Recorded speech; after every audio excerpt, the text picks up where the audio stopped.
There goes Millie's friend. We used to see her when she was a pup. Just a tiny wee thing, smaller than Wallace. And now she's a great big healthy girl. The guy was saying she's got some American Bulldog in her. And looking at how wrinkly she is, she must have some Shar-Pei or similar. We get all manner of unusual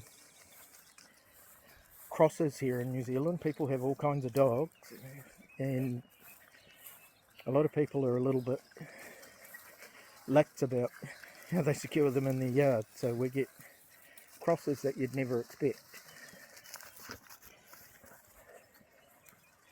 We, on the other hand, not to sound snobby, are going to stick with our pedigree Basset hounds, but only because we are so adamant about keeping the breed going, especially in New Zealand, and keeping the breed healthy.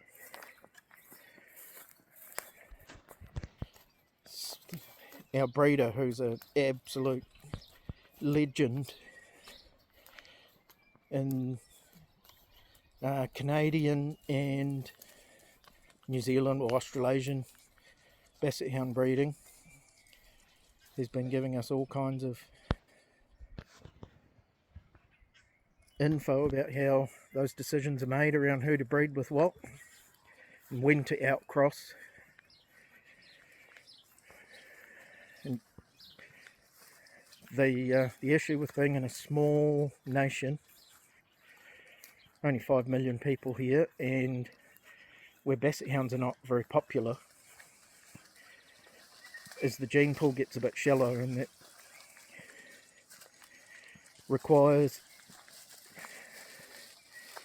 genes to be brought in from overseas, which is horrendously expensive to bring them down here to the bottom of the world.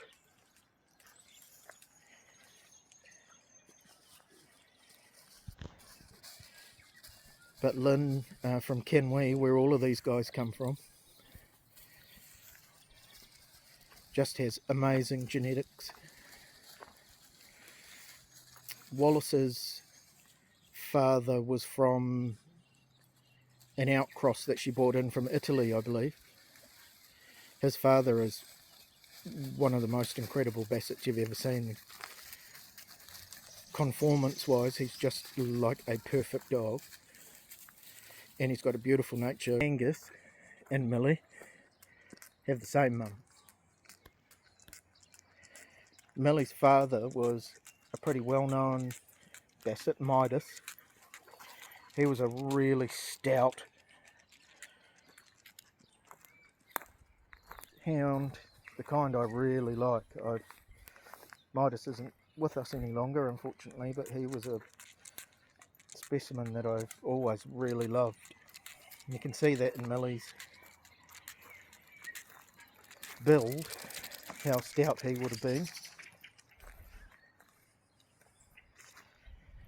And then Angus's dad came from way down the line, but from some, I want to say Swedish.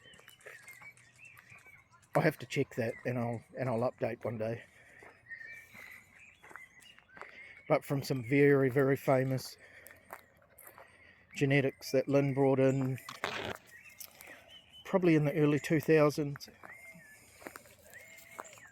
Genetics that I imagine would not be easily accessible for breeding. I guess that's where those networks are so important. But we're very, very lucky. We've got incredible genetics. Wallace very soon will be a dad. He's a bit of a tank in his older age, Angus. He was quite sort of sinewy in his younger days, and we always worried that we could never put weight on him, but certainly not an issue now. He's quite the tank. I was just saying earlier that I'd like Wallace to have a bit more weight on, but I guess they put it on as they need it.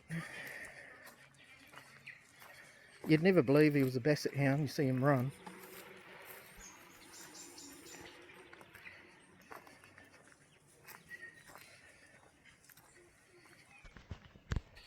We were doing the math the other day. Polly, who some of you will have seen, and Candy, who's Millie and Angus's mum, and Brandy, who's Wallace's grandma, are all sisters. Brandy I was always a big fan of. In fact, when she retired, if there hadn't been a great home for her to go to, she would have probably come to our place. I was always totally smitten with Brandy, and that's Wallace's grandma and Millie and Angus's aunt. We saw some very nice spaniels. It's starting to get dark. Millie's exhausted, and on that basis it's time to go home. Wallace, are you ready for your dinner? Wallace, excuse me, you ready for dinner? Come on, let's go.